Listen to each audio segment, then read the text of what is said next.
الحمد للہ رب العالمین والصلاة والسلام علی سید الانبیاء والمرسلین اما بعد فاعوذ باللہ من الشیطان الرجیم بسم اللہ الرحمن الرحیم۔ سورۃ البقرہ آیت نمبر 169۔ انما یأمرکم بالسوء والفحشاء وان تقولوا علی اللہ ما لا تعلمون۔ ترجمہ: در حقیقت وہ تمہیں برائی اور بے حیائی کا حکم دیتا ہے اور یہ کہ تم اللہ کے بارے میں وہ باتیں کہو جن کا تم علم نہیں رکھتے۔ آج کی یہ آیت شیطان کے 3 بڑے حملوں کا ذکر کرتی ہے۔ عام طور پر ہم سمجھتے ہیں کہ شیطان صرف گناہوں کی طرف بلاتا ہے، لیکن قرآن بتاتا ہے کہ اس کا سب سے خطرناک وار یہ ہے کہ انسان اللہ کے دین کے بارے میں بغیر علم کے بات کرنا شروع کر دے۔ اللہ سبحانہ تعالیٰ فرماتے ہیں کہ شیطان برائی کا حکم دیتا ہے، بے حیائی کا حکم دیتا ہے اور اللہ کے بارے میں بغیر علم کے باتیں کرواتا ہے۔ غور کیجئے، اللہ تعالیٰ نے بغیر علم کے بارے میں اللہ کے بارے میں بغیر علم کے بارے میں بات کرنا برائی اور بے حیائی کے ساتھ ذکر فرمایا ہے۔ اس سے معلوم ہوتا ہے کہ دین میں اپنی طرف سے بات گھڑنا بہت بڑا جرم ہے۔ آج ہمارے معاشرے میں دیکھتے ہیں کہ بعض اوقات بڑے پڑھے لکھے لوگ، مقررین، دانشور، اسکالرز اور مشہور شخصیات بھی ایسی باتیں کر دیتے ہیں جو قرآن و سنت کی خلاف ہوتی ہیں۔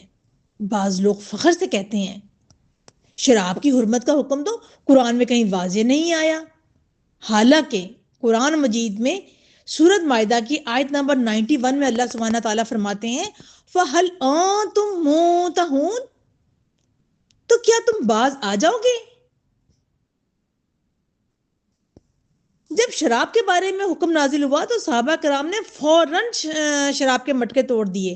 انہوں نے بحث نہیں کی، تعویلیں نہیں کی، بلکہ فوراً اللہ کے حکم کے سامنے سر جھکا دیا۔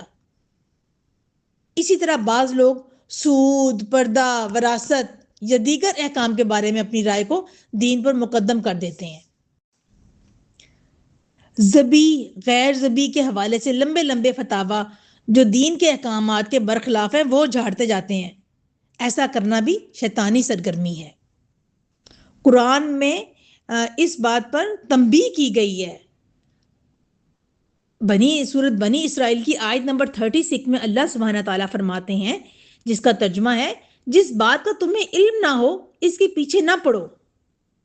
یعنی مسلمان کا شیوا یہ ہونا چاہیے کہ اگر کسی مسئلے کا علم نہیں تو خاموش رہے یا اہل علم سے پوچھ لے۔ اور نبی صلی اللہ علیہ وسلم کی تنبیہ کیا ہے؟ نبی صلی اللہ علیہ وسلم نے فرمایا، سنن ابو داؤد کی حدیث ہے، جس نے قرآن کے بارے میں اپنی رائے سے بات کی اور درست بات بھی کہہ دی تو اس نے غلطی کی۔ یعنی دین کی بات اندازوں اور خواہشات کی بنیاد پر نہیں کی جا سکتی۔ بخاری اور مسلم کی ایک اور حدیث میں نبی کریم صلی اللہ علیہ وسلم نے فرمایا، جس نے مجھ پر جان بوجھ کر جھوٹ باندھا وہ اپنا ٹھکانہ جہنم میں بنا لے۔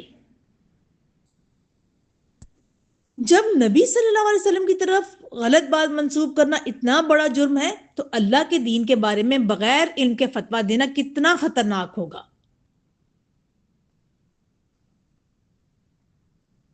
نبی صلی اللہ علیہ وسلم کی سیرت سے ہمیں بہت سے سبق ملتے ہیں۔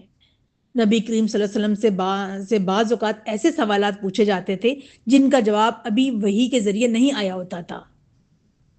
آپ صلی اللہ علیہ وسلم اپنی طرف سے جواب نہیں دیتے تھے بلکہ وحی کا انتظار فرماتے تھے۔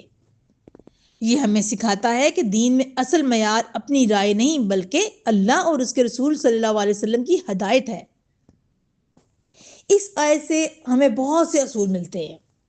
سب سے پہلا، شیطان کا ہر مشورہ نقصان دہ ہوتا ہے، وہ کبھی انسان کا خیر خواہ نہیں ہو سکتا۔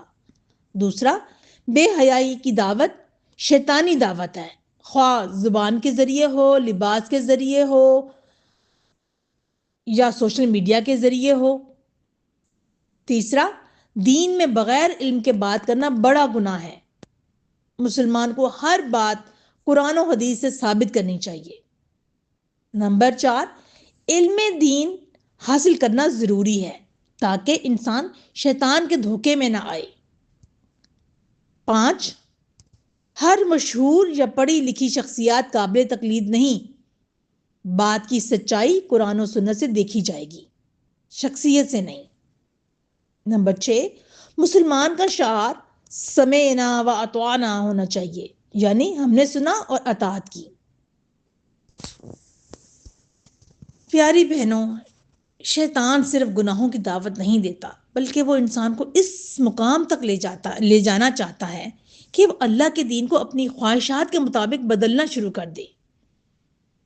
ہیلے بہانے ڈالتا ہے، دلوں کو تسلیاں دیتا ہے کہ نہیں، ایسے نہیں، ایسے صحیح ہے، ایسے غلط ہے، یہ مشکل ہے، یہ آسان ہے، یہ کمفرٹیبل ہے، یہ عقلی طور پہ ہمیں جو ہے وہ یہ بات سمجھ لگتی ہے، اس میں لاجک ہے، اس طرح کی باتیں کرتا ہے۔ اس لیے جب بھی دین کی کوئی بات سنیں تو اس کا معیار قرآن اور صحیح حدیث کو بنائیں۔ اللہ سبحانہ تعالی ہمیں شیطان کے فتنوں سے محفوظ فرمائے، صحیح علم عطا فرمائے اور قرآن و سنت کے مطابق زندگی گزارنے کی توفیق عطا فرمائے۔ آمین یا رب العالمین۔